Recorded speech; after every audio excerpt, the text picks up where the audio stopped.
Hello, we're here today with William Schultz, who studies clinical psychology, and I had the pleasure to meet him at a couple of philosophy conferences, and I feel very fortunate that we're going to talk to him today because he wrote a very interesting research paper on a set of ideas called Neuroessentialism.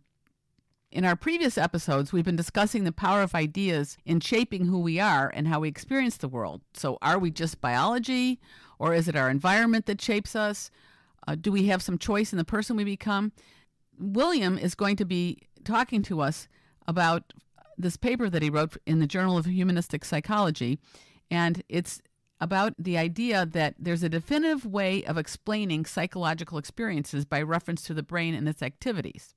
In his article, he mirrors headlines such as, "This is your brain on love," or "God," or "envy," or "happiness." So any of those ideas come from this idea of neuroessentialism. And we know there's a fascination in explaining negative experiences such as depression or drug addiction by being a chemical imbalance of the brain. We thought it would be interesting to talk to William because he works in clinical psychology to see how effective this idea is in clinical psychology. He argues in his article that a brain-centered model of mental disorders can have a negative psychological effect on people, and instead that those receiving mental health treatment can be very powerfully affected by ideas. He's completing his doctoral degree in clinical psychology at the Minnesota School of Professional Psychology. His clinical work is based on person-centered and cognitive behavioral therapy, and his research focuses on the relationship between biology and mental health, including the relationship between neurotransmitters in the brain and depression, the relationship between brain function and structure and mental disorders, problems associated with overemphasizing biological causes of mental disorders, the importance of non-medication-based interventions for children experiencing emotional and behavioral problems, and the relationship between women's experiences and understandings of depression and social issues.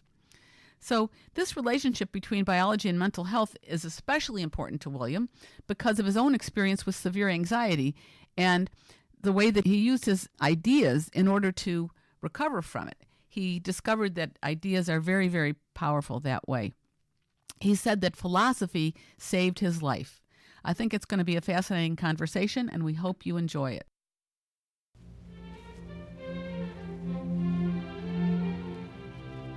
So, William, thanks so much for being here today. Can you tell us a little bit more about yourself? Why did you write this paper?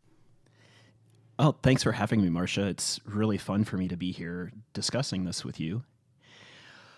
This paper built on previous research that I published on the chemical imbalance explanation of depression.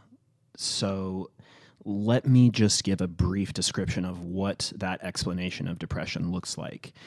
It would have been in about 1996 that and I was just in junior high at the time, when I saw my first antidepressant commercial. And this is a very famous commercial for Zoloft, which has basically this little blob bouncing around the screen, and he's got a frowny face, and he bumps into other blobs who are all happy, and he's wondering, why do I have this frown? Why do I feel so blue? And then the commercial jumps to a simplified depiction of neurons communicating with one another. And in the depressed version of the neurons communicating to one another, there's just one little bubble of serotonin that looks like it's really struggling to get from one neuron to the other. And then the other picture, where Zoloft is active, you see just a dance of serotonin. There's 25 little circles of serotonin, and they all look very as happy as a little circle can look.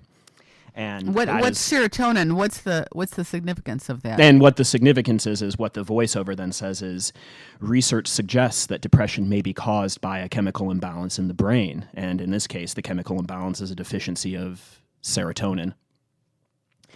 And what serotonin does is it increases the serotonin available in the synapse. So my first published article was on this theory of depression. And when I was doing research for that paper, I bumped into a very interesting article by Kemp, was the lead author, where they were exploring possible psychological effects of individuals attributing their depression to a chemical imbalance. And so after I finished publishing that article on the chemical imbalance, I moved on to this article, which was an extension of that research. So my position was now not only is there little evidence that depression is caused by a chemical imbalance, which was my first article, now it's that explaining your depression in this way also can have some negative clinical impacts. And that's the long story short of where this article came from. I see. And let me see if I understand things correctly. So in the Zoloft commercial, it seems to imply that you need to have a good amount of serotonin in order to be at a normal emotional level and not depressed. Is that what that meant? Something along those lines. Okay. Just wanted to make sure. And so you were very interested in the fact that it turned out that the effects of these drugs were not necessarily mirrored by actual reduction in depression. Is that correct? Well, that's basically correct. The long story short is what we know now is that when these drugs are tested in clinical trials and compared to placebos, the drugs don't perform much better than the placebos do. Okay. So we're getting a little bit of an idea of the kind of thing you're working on. And so you ended up writing this paper, which I kind of titled Neuroessentialism, or How You Are Your Brain. And maybe you could explain for the listeners a little more, what is neuroessentialism? You have in your paper a definition that says, it explains psychological experience by reference to the brain and its activities. Quote, for all intents and purposes, we are our brains. Mental processes are identical to or exclusively reducible to brain processes. You quoted a researcher named Reiner. Quote, all mental processes take place in brain tissue. Therefore, mental disorders must be brain disorders. We are our brains. Mm-hmm. So, right. Like you said if someone is experiencing depression, a neuroessentialistic view says that he or she is experiencing the depression because his brain is functioning in a certain way. Mm-hmm. Do you want to elaborate on that for us? Yeah. So the transition from my previous work to this work comes from two complementary directions. The first is a recognition of a cultural phenomenon that I see all the time. In fact, I saw it just this morning where someone that I knew on social media was suggesting that perhaps the reason that he was a comedian or the reason that he finds certain things funny are because he is genetically predisposed or his brain is in a particular way to do that. That type of thing is really common. And that's why I use those examples at the beginning of this article, saying, headlines or news articles, and they have these very colorful images of a brain, and they'll say, look, this is your brain when you're seeing someone that you love. And the general trend seems to be, well, we had a folk psychological explanation of why we feel this way for someone, which we would use explanatory concepts like just love or happiness and concepts like that.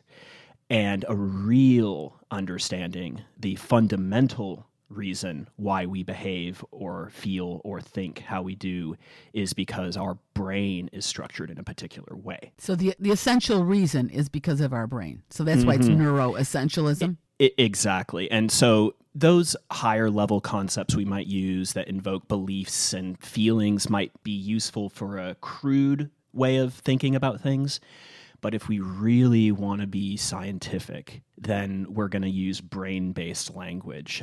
So the natural sciences, biology, chemistry, maybe one day physics. And that's how we're going to really refine our understanding of the real causes that are going on that contribute to our experiences.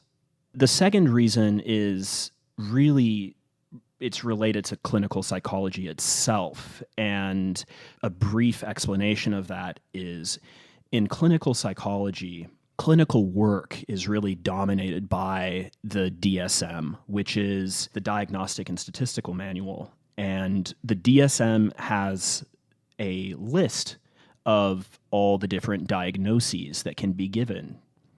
And if you're working in clinical psychology and you're accepting insurance as payment from clients, you have to give them a diagnosis, because the insurance company is not going to give you money if you're seeing someone who doesn't have a clinically diagnosable situation. So the DSM is very important. And when the DSM-5 was published in 2013, there were many people who were very, very disappointed when it came out.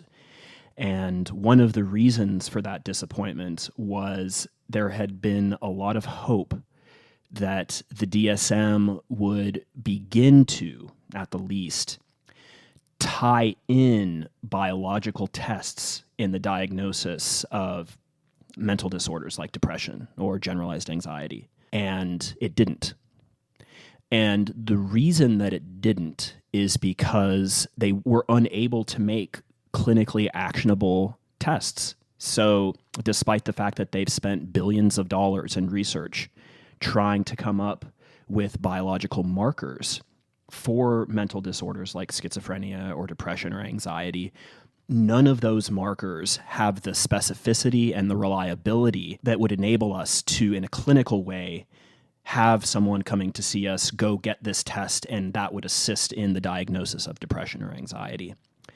Now, this is where it connects to my article, because the National Institute of Mental Health, when right before the DSM-5 was published, said, okay, we're done with the DSM.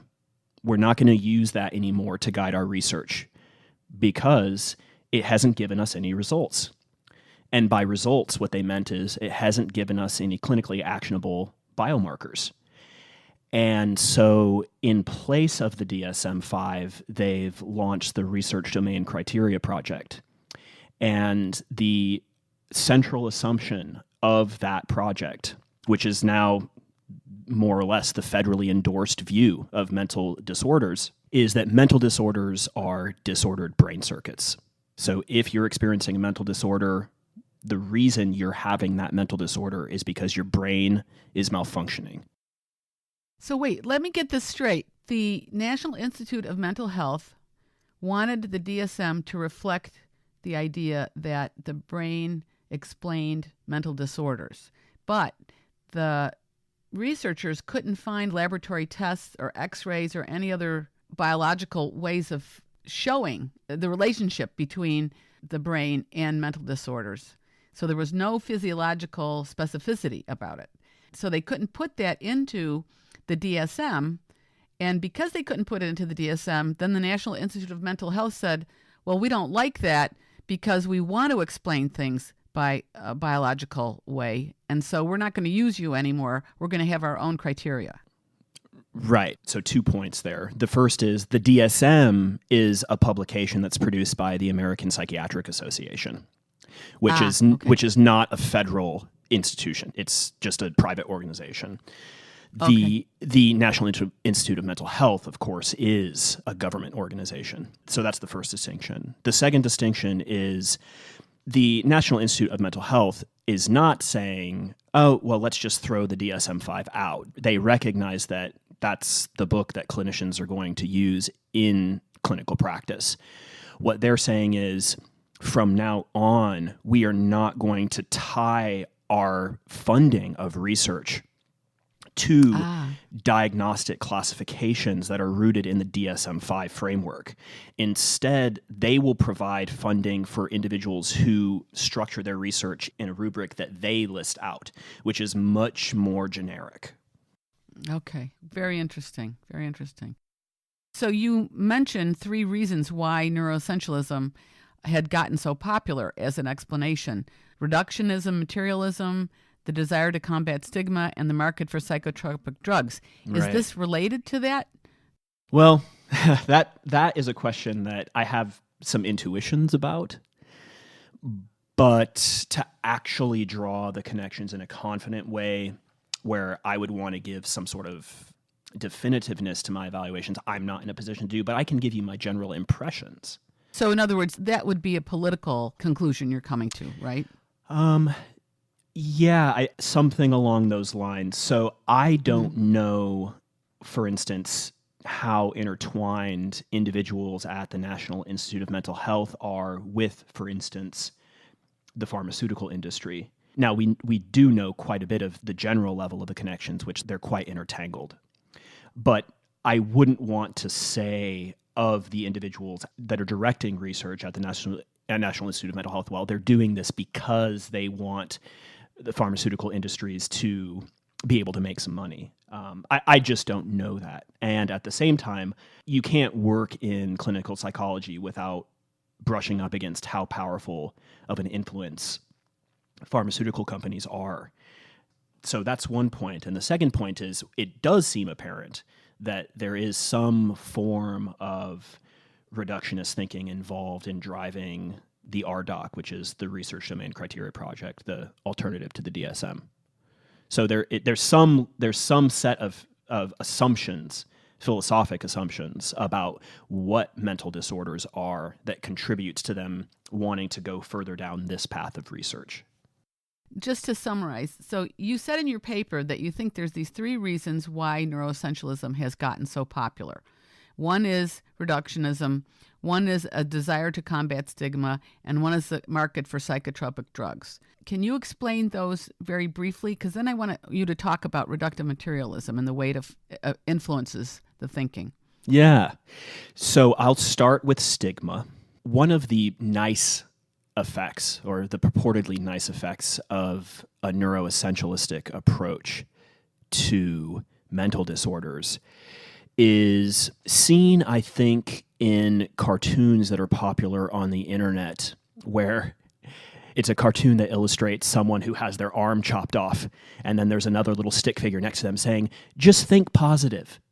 Just think positive about your arm being chopped off. And then the moral of this story is depression or anxiety is not something that you can fix just by thinking positively. And the reason that you can't is because it's a biological illness, just like any other biological problem.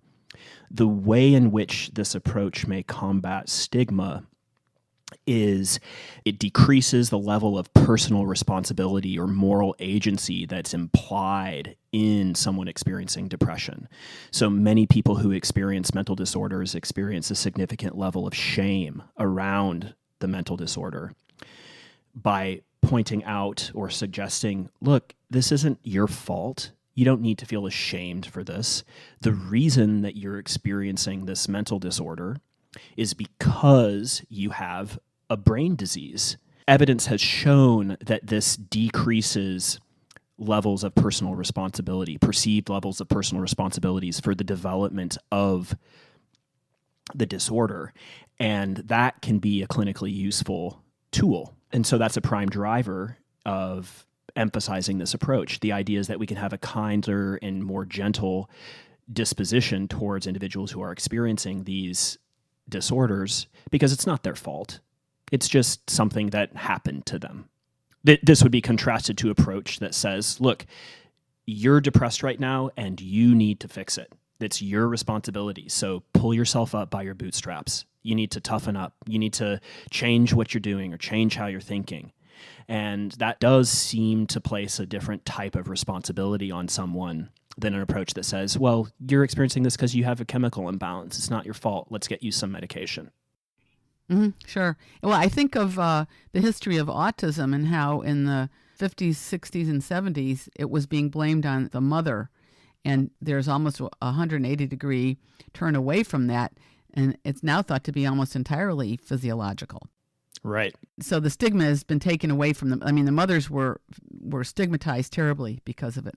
Mm-hmm. And so you're saying that, okay, they want to do the same thing with depression. Right. They want to take away that. That's a great example. And what do you mean by reductive materialism? And how is that influencing the way the scientists approaching this are thinking? Mm-hmm. So I think that the best way for me to explain what I mean by reductive materialism, because I think that means different things to different philosophers in a technical sense. When I use it as it relates to clinical psychology or psychiatry, this is a story that I can use to explain it. So the story begins with a psychiatrist who's working as the on-duty mental health clinician at a hospital. And she is working, and, it's 2 a.m, and a family brings in their daughter who's, let's say, 26. And the family reports, wow, over the past month, her behavior has changed entirely. She's having grandiose delusions. We've never seen this type of emotional dysregulation in her. We don't know what's going on. Can you please help us? And when the psychiatrist hears, okay, emotional changes, dysregulation, erratic behavior, grandiose delusions, the psychiatrist, being a psychiatrist, thinks to herself, okay, so this could be the onset of some type of psychotic experience. So the type of thing that may suggest a diagnosis of schizophrenia or one of the disorders related to schizophrenia. However, the young woman being brought in is also experiencing some other symptoms, some blurry vision, extreme muscle tension, urinary incontinence, and she's not really sure what to make of those symptoms. So she just has a battery of tests done.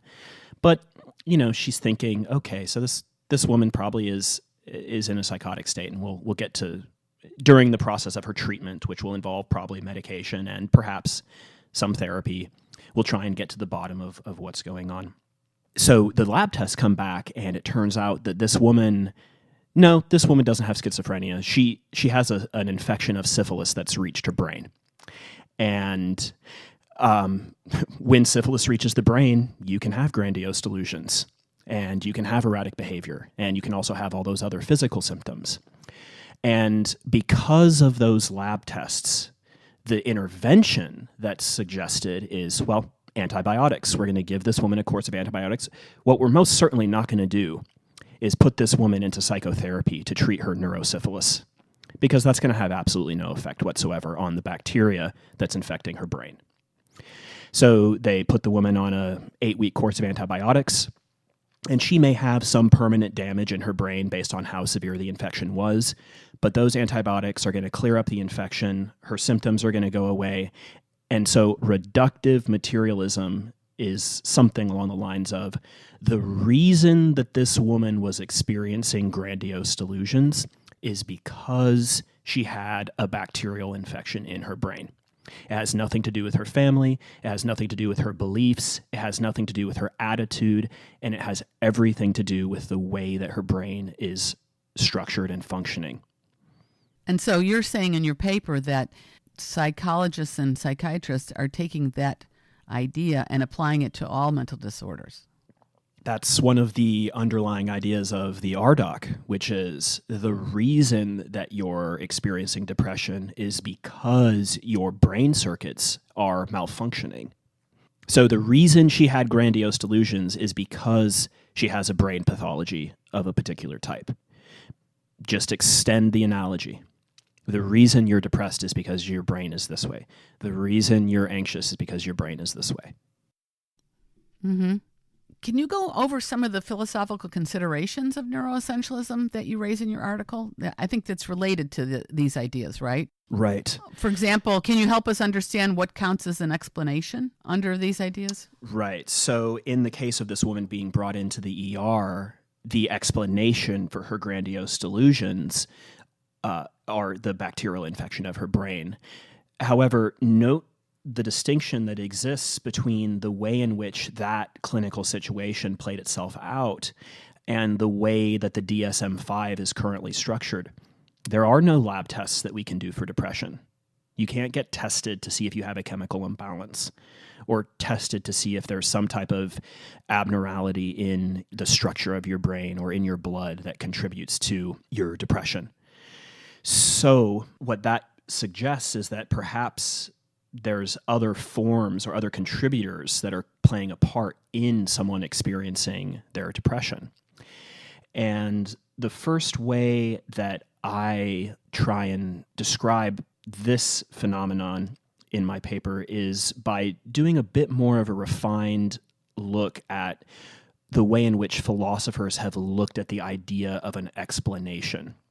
And the best example that I found so far is an example that I took from a philosopher named Dretske in a 2004 article he wrote. And this might not be exactly how he wrote it, but it's how I explain his story. So the story goes something like this. For whatever reason, a government body is interested in understanding why a particular type of flower changes from the color red to white in the springtime. And they want an explanation for why this occurs. So they contact some botanists and some chemists, and they say, look, we want to know the explanation for why this flower changes from red to white. Could you tell us how it happens? And so the botanists and the chemists get together, and they take samples of the flower, and they put it under microscopes, and they do analysis of the structure of the flower and pigment, and they come up with the explanation, the way in which the petals of the flower turn from red to white. And then they submit their report to the government, and they say, well, this is the exhaustive explanation of how it is that this flower changes color. And the government takes it and they say, thank you very much. And they have a consultant there who's overviewing the work, and the consultant looks at the work and he says, well, that's part of an explanation, but you're actually missing out on the essential reason, the essential explanation of why this flower turns from red to white during the spring. And the reason is, in the springtime, the entire area gets saturated with this type of beetle. And this beetle will eat every type of plant that it can find that's red. But for one reason or another, the beetle just doesn't even begin to eat white flowers. So the explanation for why these flowers change from red to white is really just from evolution. Like it's an advantageous adaptation that the flower has embodied to avoid being eaten by beetles. And that is the explanation. So the point that I'm trying to draw from that is what counts as an explanation for a change depends on the level of the analysis that you're using. I don't think that those two explanations conflict with one another. They both enrich our understanding of why or what the explanation is of this flower changing color. And so I could imagine a similar approach being applied to mental disorders, which is to say, there's not really a part of me that thinks that more and more understanding of the way in which the brain is functioning is going to detract from our understanding of mental disorders. But it's one thing to entirely focus on how the brain is functioning in the same way that the initial government report entirely focused on the chemical structure and the pigment of the flower. And it's another thing to consider how it is that those changes which are inside the flower relates to the system that the flower is incorporated within. And it seems to me that excluding that more comprehensive level of analysis, which provides a more comprehensive explanation, is dangerous. Yeah, let me see if I can understand it in relationship to the psychological realm. So you're saying with the explanation of the flower, there's one level of explanation that's about the chemical and physical changes that occur within the flower.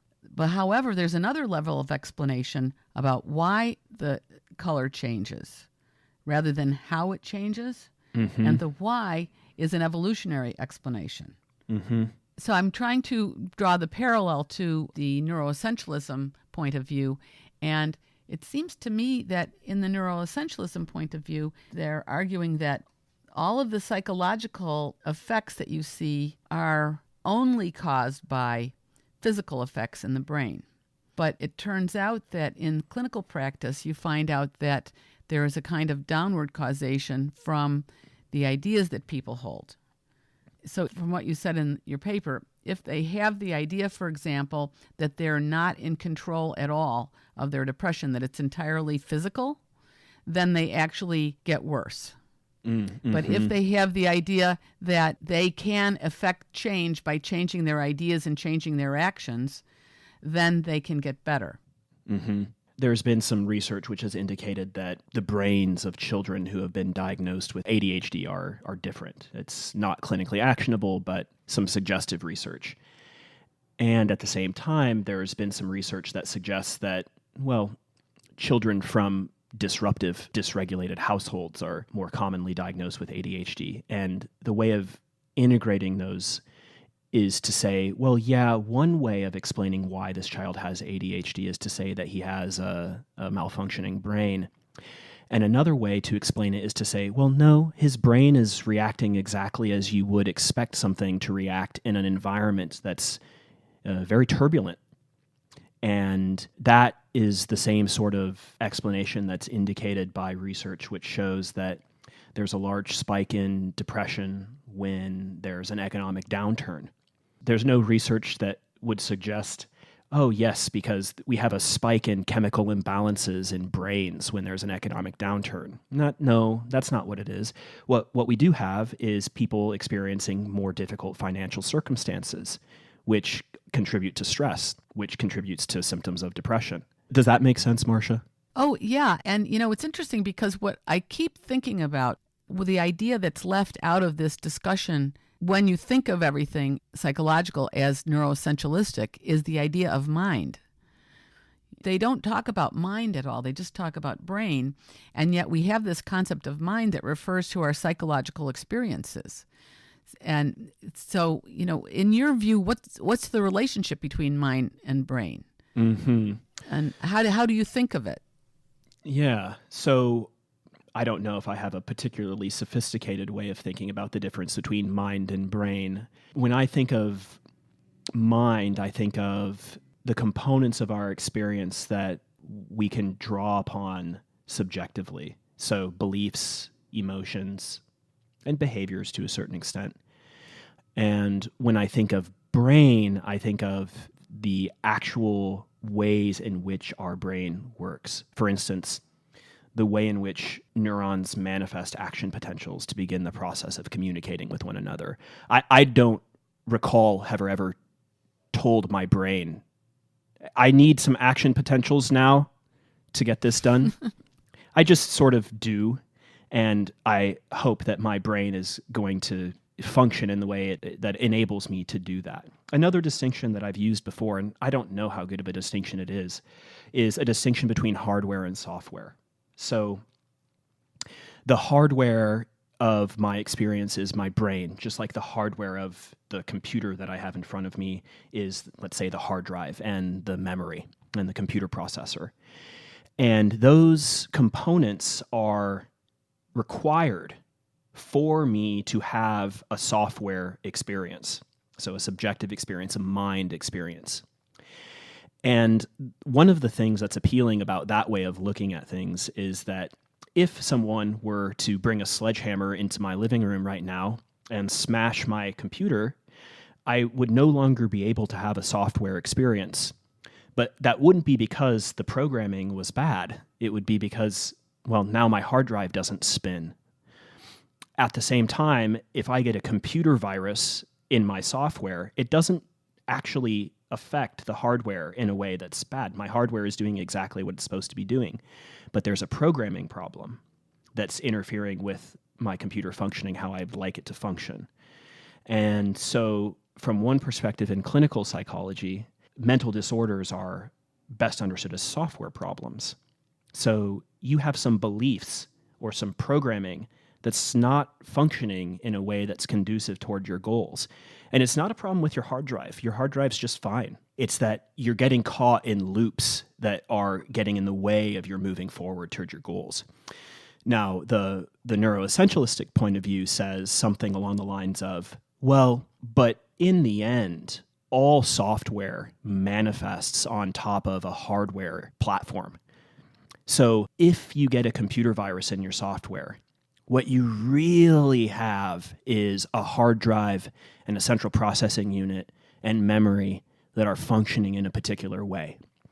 And so what we need to do is understand how those are functioning and then come up with a way to actually fix those hardware components, whatever that means, to make a difference. One challenge with that is if you get a computer virus that's disabling your software, nobody is going to suggest that you pull the hard drive out of your computer, put it under a microscope, and try and actually fix the little physical portions of the hard drive to get rid of the virus. That's not going to work. You might need to reformat your hard drive, but once again, all you're doing is wiping the programming. You're wiping the software. The hard drive itself is still working just fine. It's just given a bad set of instructions. It's interesting, that analogy, because when you're reformatting the hard drive, you are changing it physically. Mm-hmm.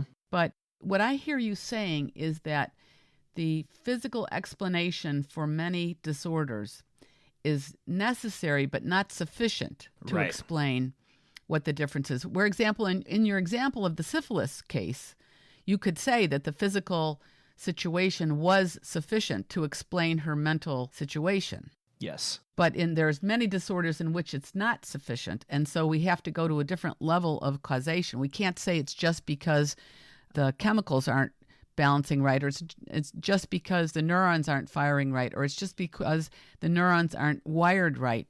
Of course, since we are physical beings, any change that happens in our mind has to have some kind of parallel in our physical being. Mm-hmm. But it doesn't mean that every change that it's caused by, that the causation is only from the physical to the mental.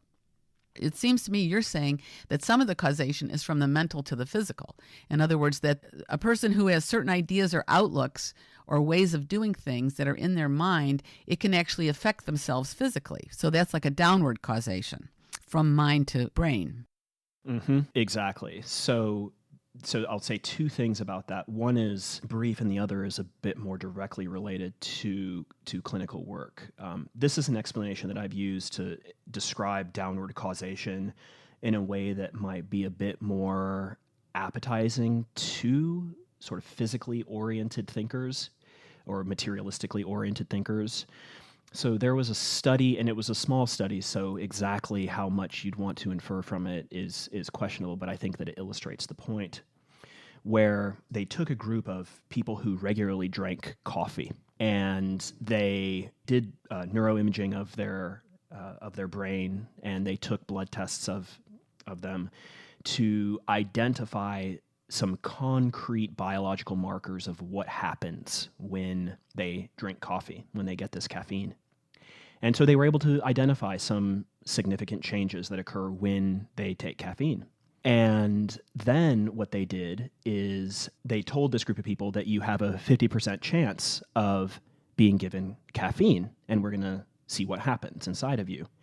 And unbeknownst to them, none of them were given caffeine. They were all given placebo. And they were able to identify very similar changes in their physiology after they were administered the placebo. So that is a way of trying to illustrate the power of downward causation, in the sense that it was because of a set of beliefs and expectancies that they had about receiving caffeine that their physiology changed in a measurable way that doesn't seem to be explained in any other way over and beyond their belief that they were about to get caffeine. So there's downward causation for you.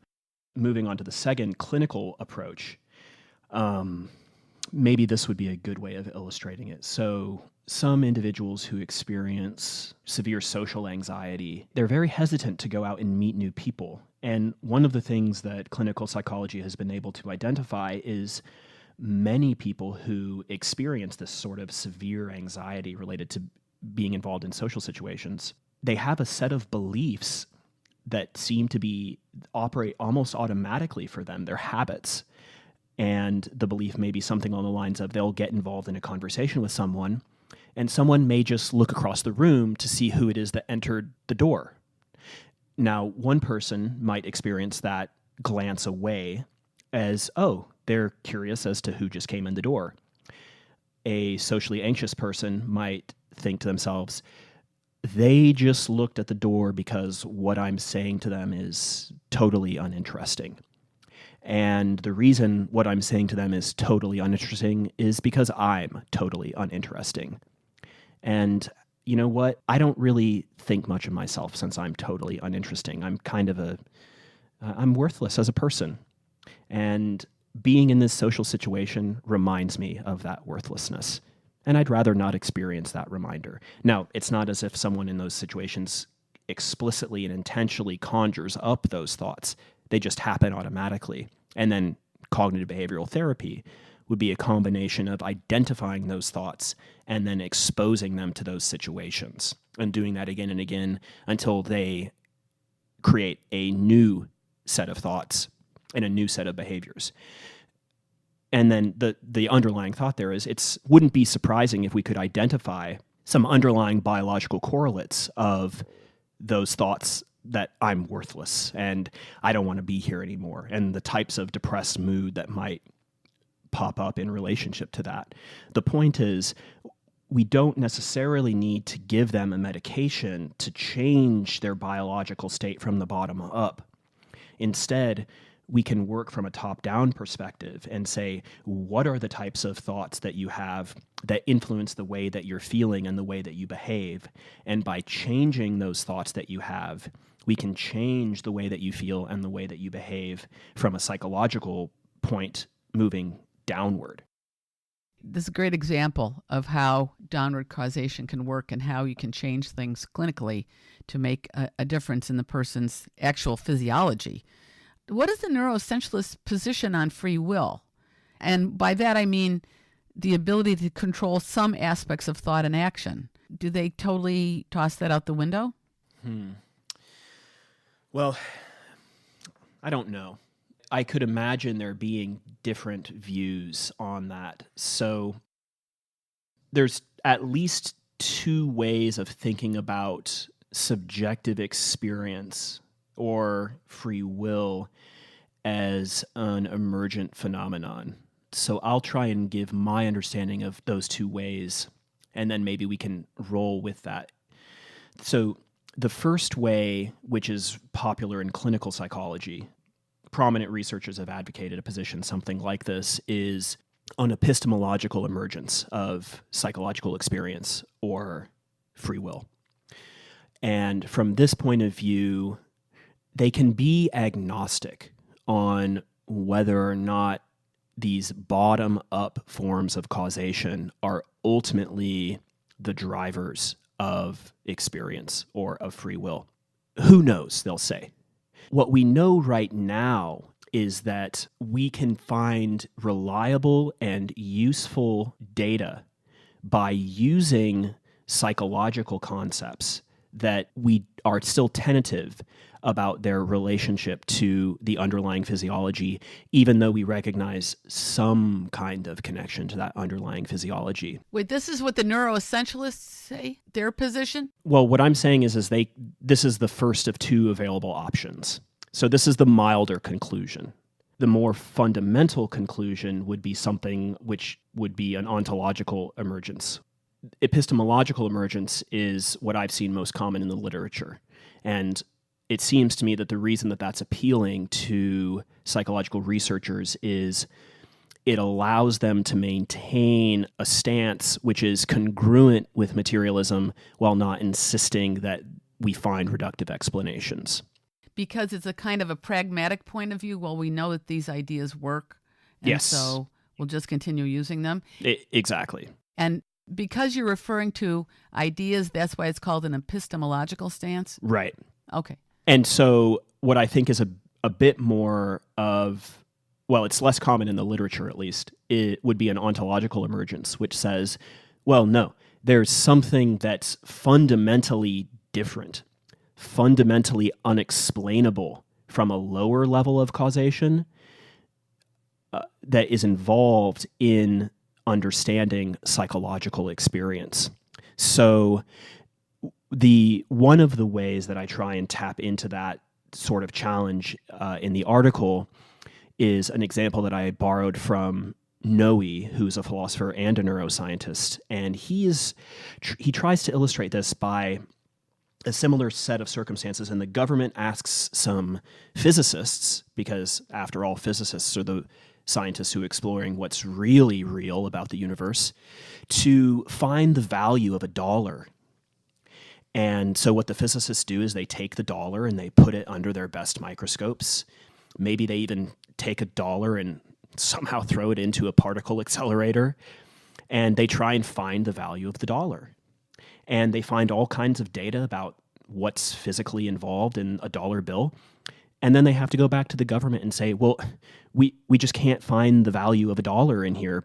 And Noe's point is, well, yeah, because the value of a dollar will never be understood by looking at the physical constituents of a dollar.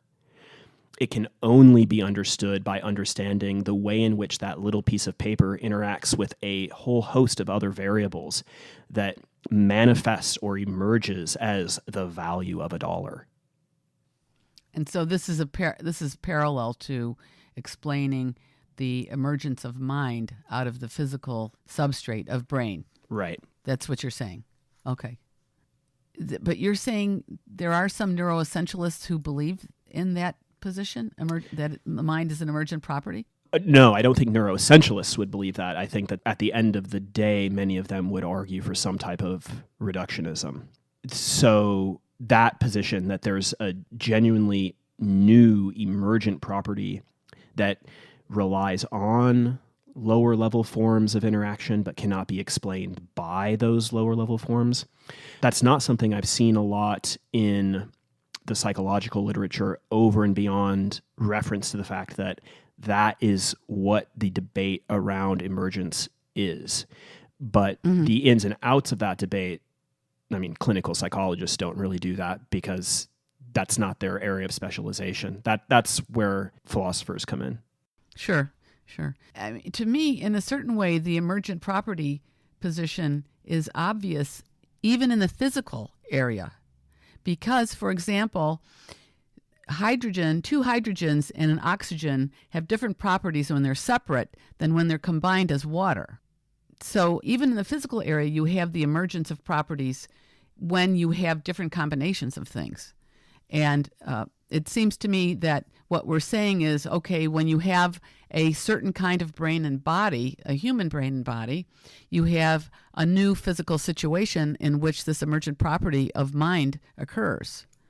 Yeah, when I hear that, I hear something along the lines of, if I put some kindling into a room and then I increase the temperature of that room to a particular level, that kindling will begin burning.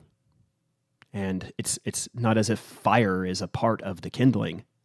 At the same time, it is, if I'm understanding how fire works, it is because the kindling has particular physical features that when the room is raised to a sufficient temperature, it begins to burn.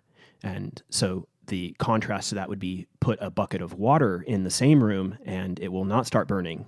It will boil, but it won't burn.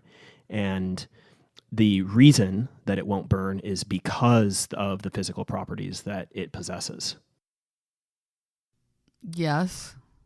Is that somehow related to some of the properties being emergent?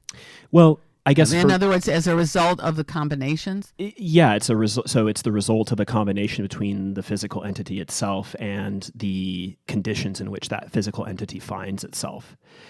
So for me, I don't even know where to begin thinking about, when you combine hydrogen and oxygen and you get water, is water an emergent property? I don't even know if I know what that means. What I believe that water exists, and although I've never investigated for myself, I trust the experts who tell me that water is actually just a combination of hydrogen and oxygen. My assumption would be that the reason that hydrogen and oxygen couple how they do to form water is explained by the physical nature of those molecules. And it is true that just by looking at oxygen or just by looking at hydrogen, I don't know if you'd be able to infer that, oh yes, this could turn into water somehow. It might be only after the fact that we then look backwards and say, oh, what is it about hydrogen and oxygen that allow them to couple and turn into water? But as far as that being an emergent property, I'm not really sure what that means. I actually meant something different. Not that water itself is an emergent property, but that the things water can do are emergent properties. So, for example, hydrogen by itself exists as a gas, and oxygen by itself exists as a gas. And yet when you combine them into the molecule of water, they can exist as a liquid and a solid. Yeah. At normal temperatures. Right. And that water has the ability to expand when it freezes, unlike other solids, which tend to contract when it freezes. And that seems to be a property that emerges when you get hydrogen and oxygen together in this format. So would it be a similar thing to say that when you combine a collection of kindling with a room that reaches a sufficient temperature, the flame is a property that emerges from the kindling because the kindling is now transformed into a gas? I'd have to think about that example because I don't know if I'd say that doing that is an inherent feature of the kindling. Like the fact that expanding when it's frozen is an inherent feature of water. So I'm just not sure if it's a parallel example or not. I see what you mean. It seems like there's another level of when water expands, you've already combined the hydrogen and the oxygen, and now there's a new feature of the water that it expands when it freezes as opposed to other things. Whereas, so for the analogy to hold between kindling and heat, you would need to be able to identify some special property of the gas that's released when kindling burns, that it does this particular thing instead of what other gases typically do when it burns. Mm-hmm. Something like that. I'd have to think about it more. Well, Marsha, let me ask you this. If we take this water analogy and roll with it into the way in which it may be something important to keep in mind as we think about our own psychological experience, how do you see that idea being something that can be empowering or useful as we go about our lives? Well, the reason I think that it's important is that it's a way to explain why human beings have the power of determining what they think and what they do, so that they're not totally determined just by their physical self. That when you put together a body of a certain kind and it becomes a human being, then this property, this ability to direct thought and action emerges from this new combination. And that has downward causation effects. So that, for example, if you are thinking a different way, for example, in your example with depression or social anxiety, if you realize that you can change your mind about the way that you're thinking and you can become conscious of these patterns of thought that you're having that are leading you to have so much anxiety, and that you can change them, then you can have this downward causation and change your emotional state. I see. And that connects nicely with the essential point of my Neuroessentialism article, which is if someone experiencing depression thinks that I'm experiencing this depression because of a set of variables over which I have no control, that can contribute, and what the research indicates that it does contribute to, is an increase in prognostic pessimism. So they think that they're less likely to get better. And what we also know from the research is that your expectancy to improve, your expectancy to get better, is an important driver of actually getting better. And thus, when you think that you don't have chances of getting better, you will get less better. And what I hear you saying is, well, if you could communicate to someone, look, yeah, you're a biological being, but you have some control in what would essentially be a downward causation. You have some control over those biological properties via your thinking. That could be an enormously empowering idea for someone to hold. Well, especially if somebody has gotten the idea that all scientific explanation requires that you explain by saying that it's your physical and chemical side that determines everything. Mm-hmm. If they've taken that reductionist position seriously and they think that the only way to be scientific is to think that, then they end up with the situation you were talking about, which is they feel totally unable to change their situation and they feel like they just have to accept the fact that they're going to be depressed because of their biology. Mm-hmm. So what I'm saying is that I think there's another and perfectly scientific way to think about why we're able to have some control over what goes on in our life. Mm-hmm. I mean, obviously we don't have control over everything. I mean, I can't make myself any taller. I suppose I could if I had one of those operations where they cut your leg bones and then they put you in these kind of stretchers and they stretch your leg apart until it fills in and then I could become taller. I mean, I guess that's a way of doing it. But in a normal sense, I can't get any taller.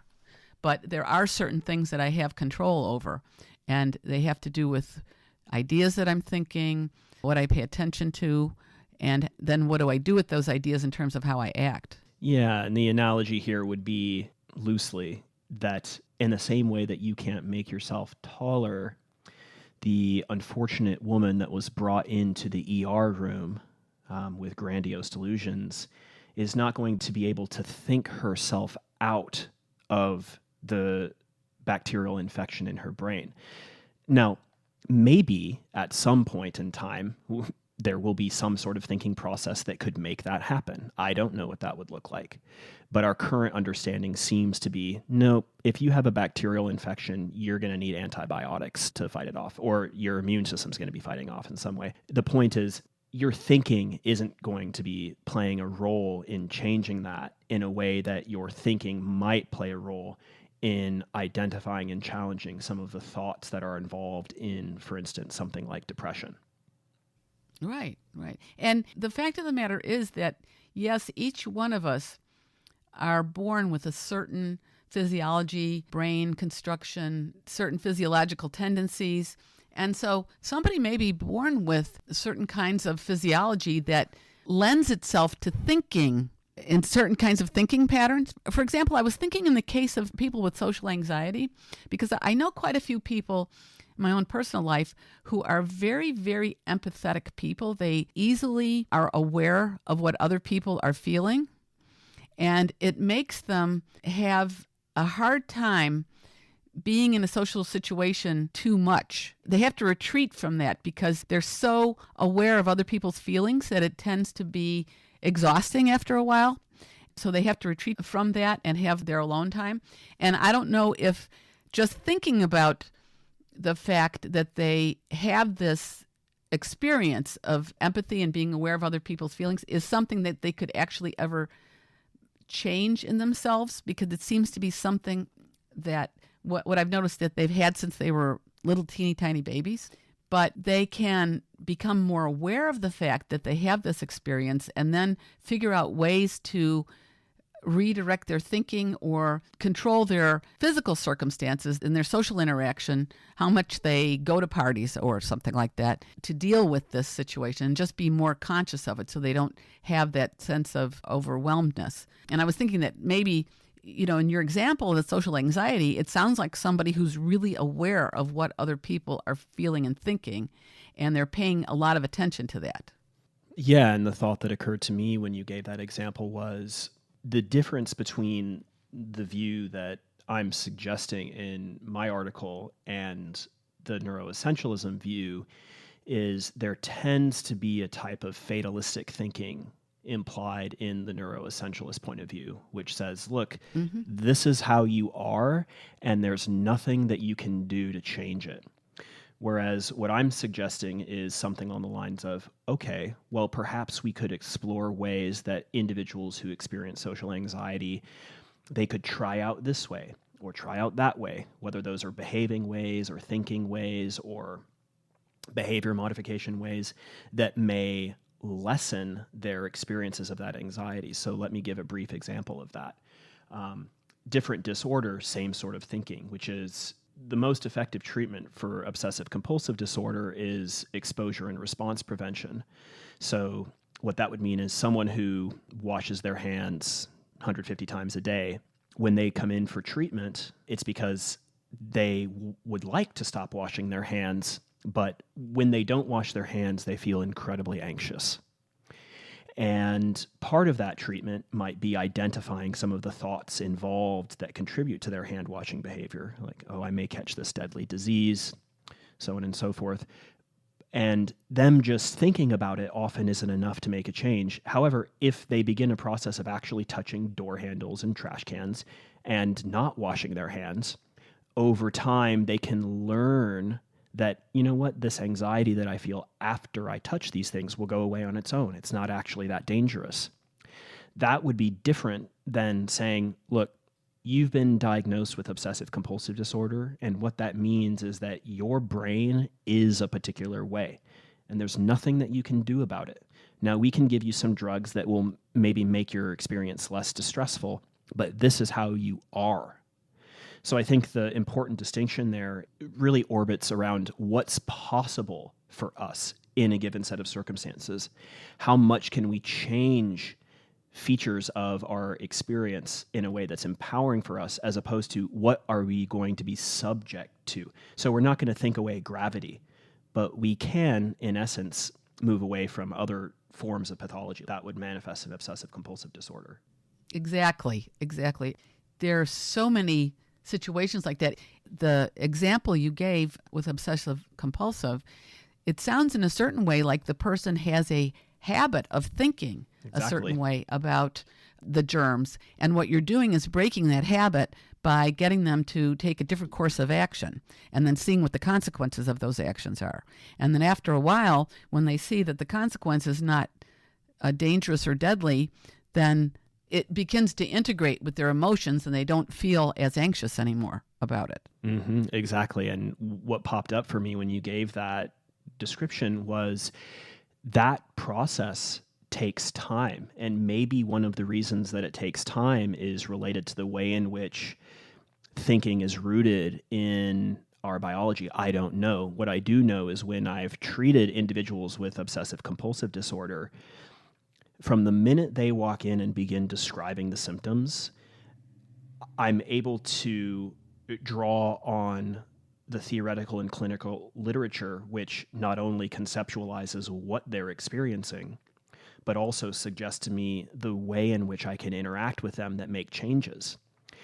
And when I go through a process of psychoeducation with them, where I'm describing to them ways of understanding their experience, it's very common for the clients they believe I'm like a mind reader. And I'm not a mind reader. It's just what they're experiencing is known.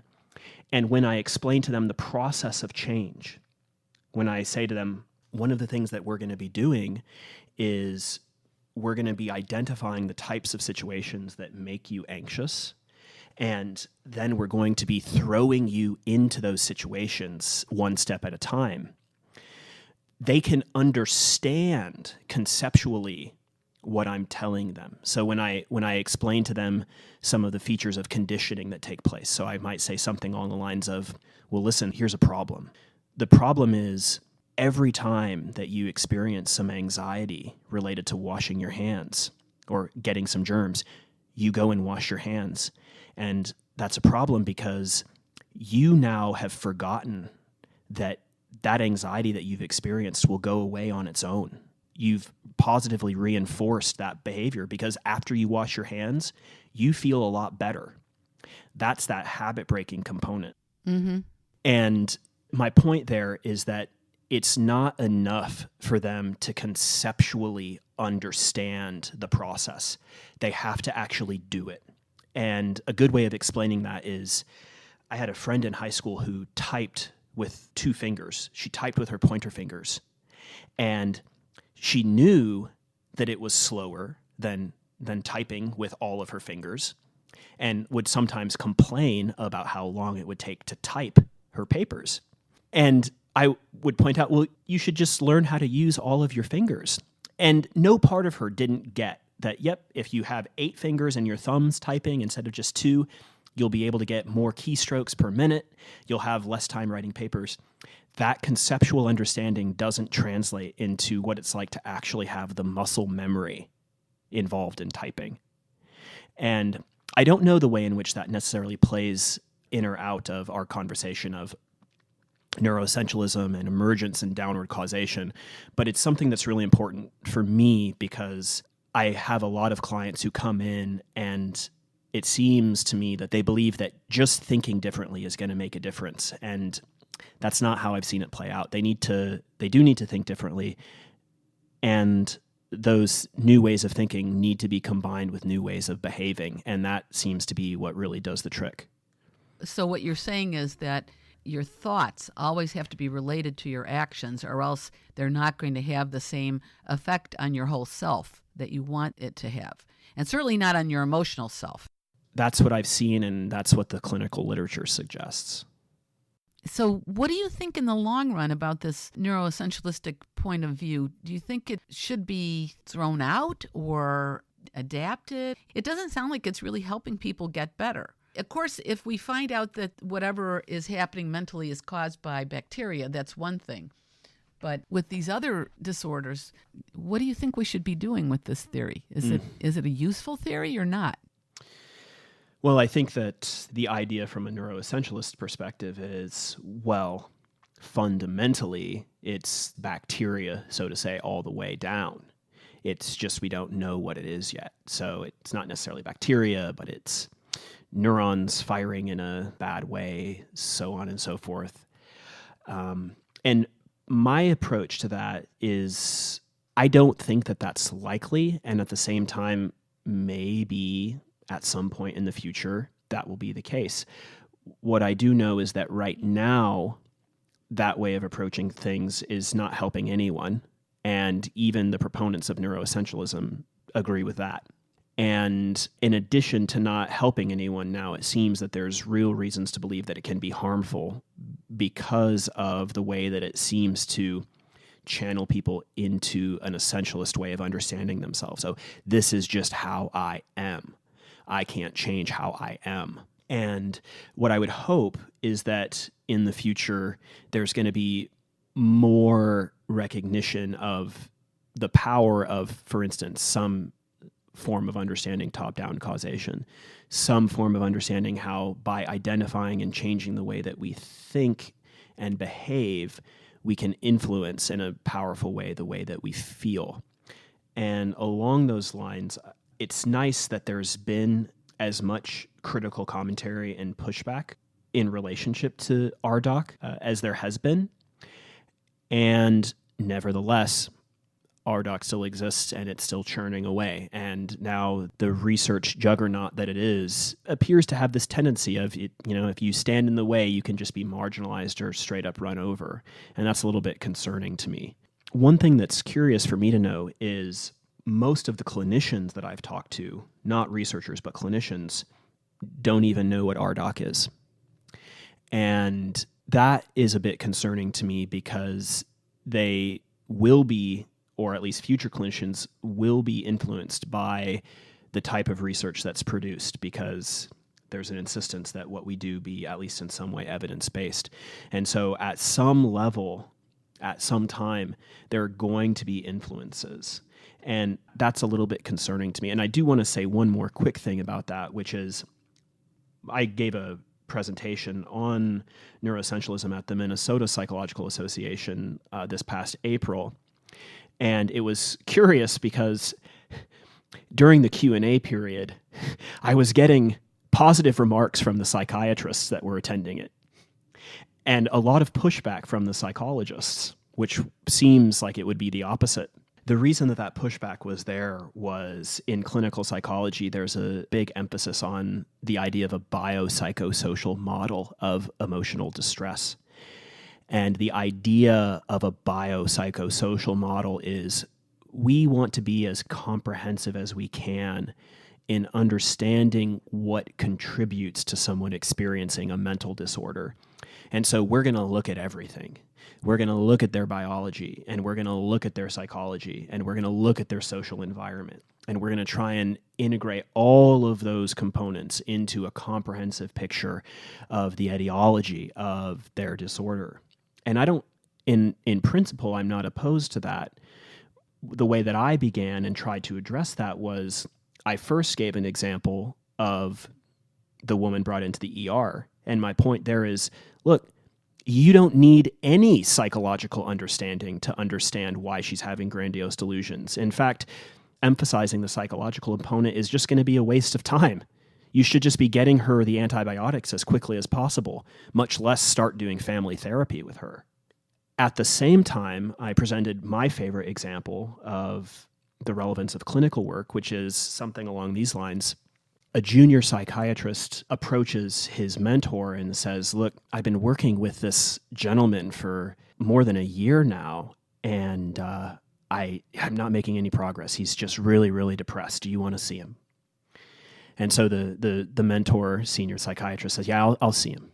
And so the man comes to meet him, and he's an elderly man, somewhere around 75. And as the psychiatrist learns more about him, what he finds out is that about 2 years ago, this man's wife of 50 plus years died. And he's just really struggled to recover from that. So his days are pretty bleak. He still feels a lot of pain, a lot of emptiness, a lot of sadness, a lot of hopelessness. So a whole laundry list of what the DSM-5 would identify as symptoms of depression. And it's likely, I think, that a lot of those subjective experiences manifest as in this older man's biology. That wouldn't surprise me at all. And yet something seems really wrong with saying, oh, well, this older gentleman is just experiencing a pathology in his biology somehow.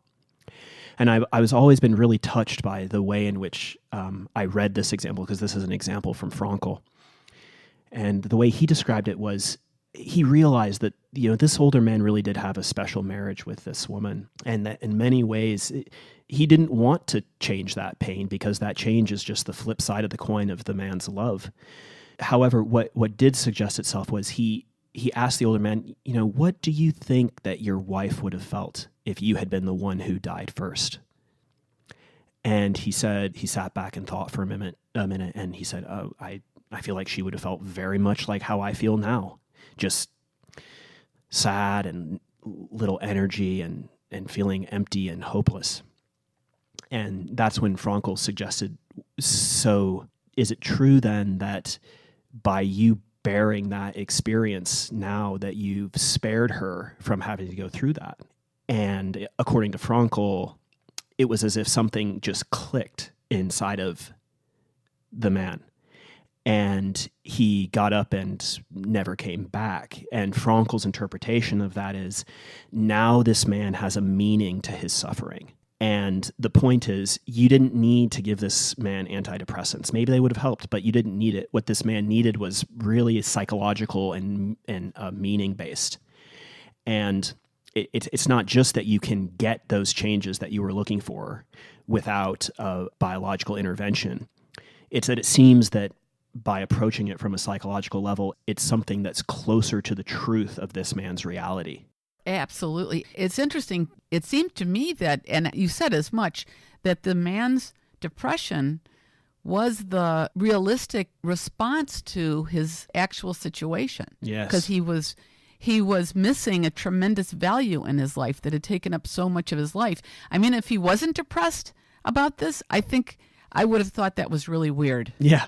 Yeah. If he had really loved his wife, and it seemed like he'd always loved his wife tremendously, and she was so much a part of his life, and he wasn't depressed after she died, I would think then something was wrong. That's what I would think. And Marsha, when you say that, what's brought to my mind is that is something that I say to my clients all the time. It's something along the lines of, I will reflect to them what I feel like they're experiencing. So, it seems like you're experiencing this pain right now associated with this set of circumstances or this set of tension.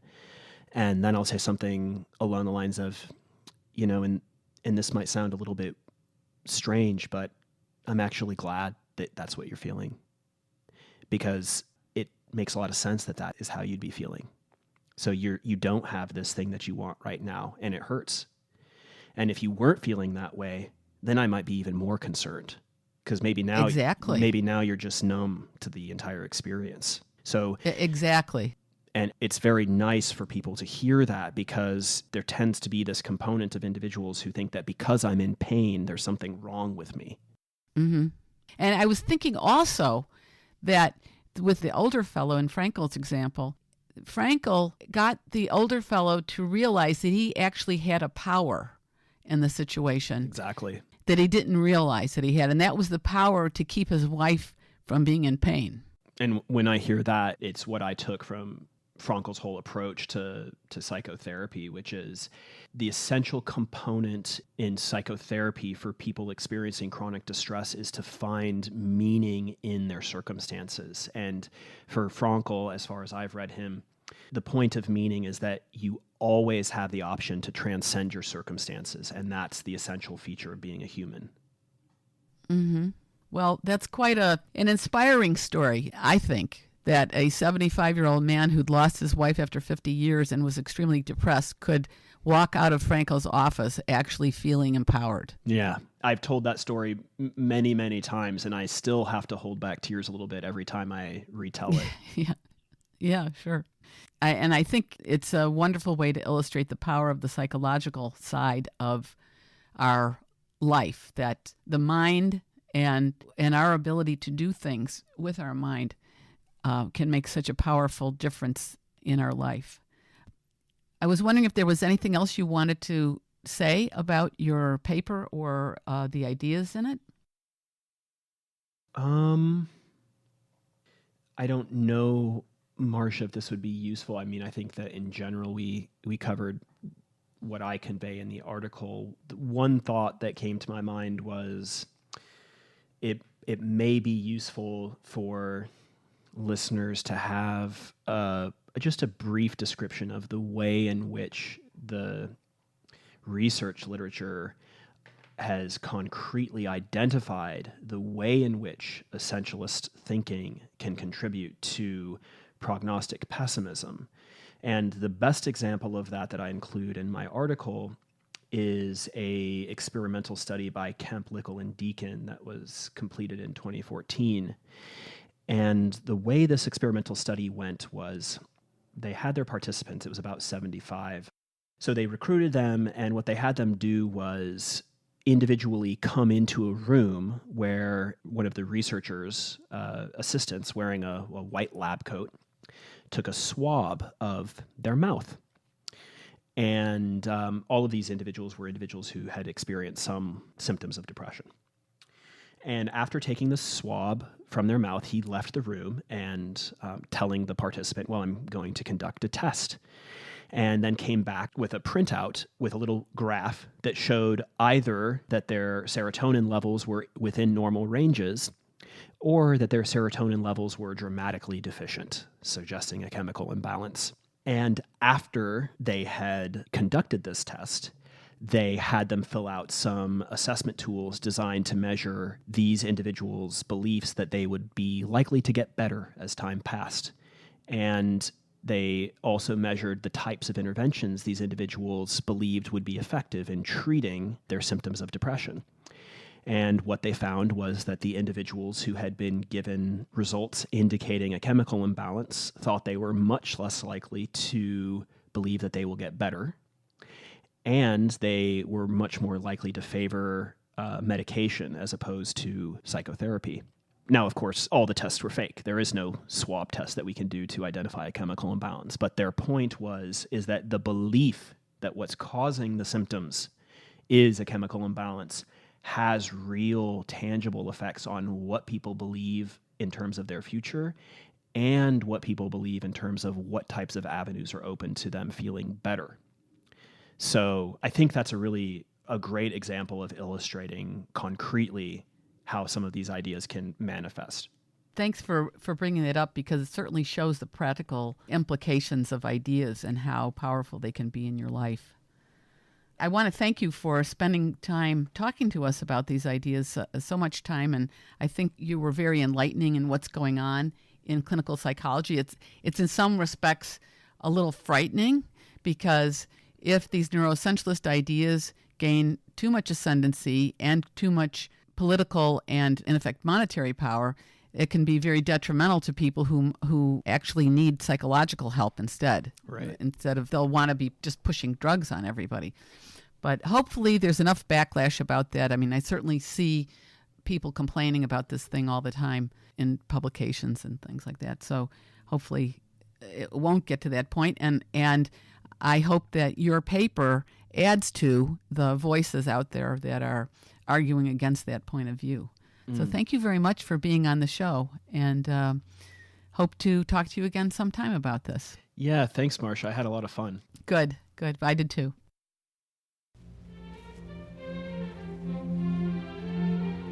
If you like this podcast, you can support us by leaving a review on iTunes, Stitcher, SoundCloud, or even Yelp.